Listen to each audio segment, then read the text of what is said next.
तो दोस्तों GMR infra ने अपने क्वार्टर 2 के नंबर को डिस्क्लोज कर दिया है। तो चलिए देखते हैं क्या है क्वार्टर 2 के नंबर्स के अंदर। डाटा बेसिकली यहाँ पे क्रोस में दिया गया है।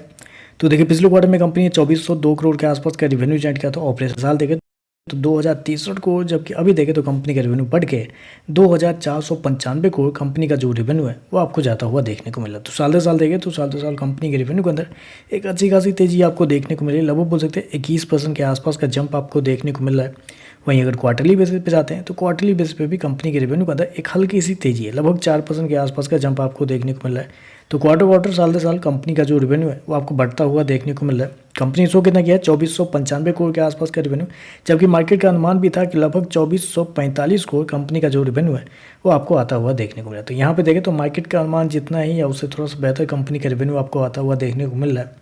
खर्चे की बात करते हैं, पिछले क्वार्टर में 1505 करोड़ खर्च किए थे, पिछले साल 1337 करोड़, जबकि अभी देखें तो कंपनी का 1636 करोड़ के आसपास आपको जाता हुआ देखने को मिल रहा है। तो खर्चे देखें तो खर्चे इस क्वार्टर में थोड़े से ज़्यादा आपको देखने को मिला है कंपेयर टू पिछले क्वार्टर, क्योंकि पिछले क्वार्टर के मुकाबले कंपनी का रेवेन्यू 4% बढ़ा है।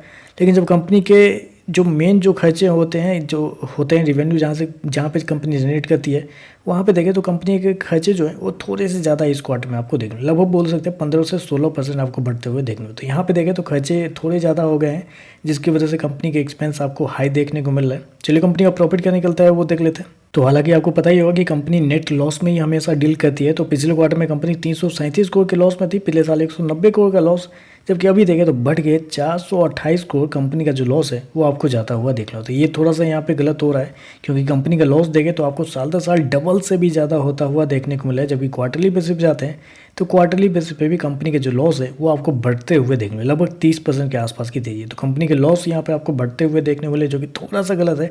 एक चीज़ मैं और आपको हाईलाइट करना चाहूँगा, यहाँ पे अगर आप देखते हैं, गौर करते हैं फाइनेंस कॉस्ट में देखते हैं तो इस क्वार्टर में कंपनी को 1030 करोड़ रुपए पे करने पड़े हैं, जबकि पिछले साल 672 करोड़ के आसपास और पिछले क्वार्टर में 890 करोड़ के आसपास। तो कंपनी का फाइनेंस कॉस्ट जो है वो हर क्वार्टर बढ़ता हुआ जाता हुआ देखने को मिला। ये तो मेरे हिसाब से थोड़ा सा गलत है।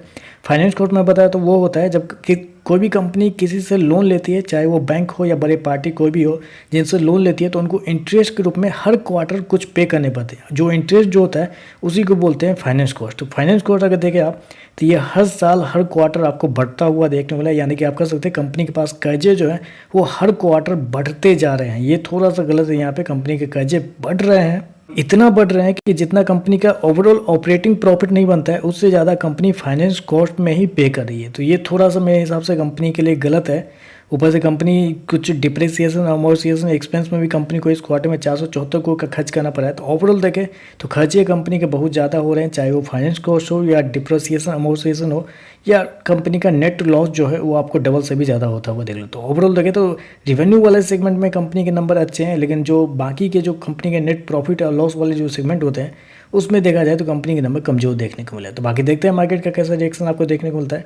आजकल बस इतना है, वीडियो पसंद आए तो लाइक कीजिएगा, साथ में साथ चैनल को सब्सक्राइब जरूर कीजिएगा। धन्यवाद।